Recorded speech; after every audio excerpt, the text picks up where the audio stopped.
దివ్య లోకాల్లో ప్రకంపనలు. కారణం ఒక రాక్షసుడి తపస్సు. గాయత్రి దేవత, నీ జపంతో నేను లోకాలను వణికిస్తాను.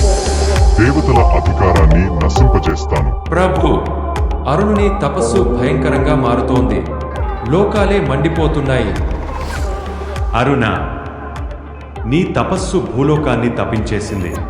కోరుకునే వరం చెప్పు. నన్ను ఎవరు చంపలేరు బ్రహ్మదేవ. యుద్ధంలో కాదు, శస్త్రాస్త్రాల చేత కాదు, స్త్రీ పురుషుల చేత కాదు, రెండు కాళ్ల ప్రాణుల చేత కాదు, పశు పక్షుల చేత కాదు, పంచభూతాల చేతను కాదు. నాకు మరణం ఉండకూడదు.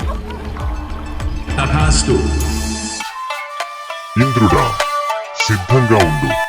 ఈసారైనా దేవలోకం నాశనం అవ్వాల్సిందే. అతడు గాయత్రి జపంలో ఉన్నంత వరకు మరణించడు. జపం మార్పించే మాయా కావాలి. పరాశక్తిని ప్రార్థించండి. హే మునీంద్ర, నేను రాక్షసుడిని, మీరు దేవతల గురువు. నా వద్దకు ఎందుకు వచ్చారు? మేము శత్రువులం. నాతో మీకేమి పని? రాక్షసరాజా, నీవు చేస్తున్న గాయత్రి మంత్ర జపం మాకు ప్రాణం. అది మమ్మల్ని విడగట్టదు. మనం శత్రువులు కాదు, మిత్రులం. ఆ మంత్రమేనా? దేవతల ఆరాధ్య దేవత గాయత్రినా?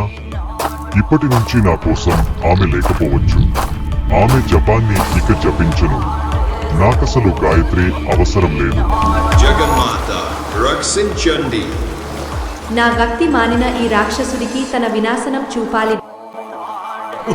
తపస్సు, ఆ తపస్సుకు అంతం వచ్చెను. దేవతల ప్రార్థనకు స్పందించిన జగన్మాత రామరి రూపంలో అవతరించింది.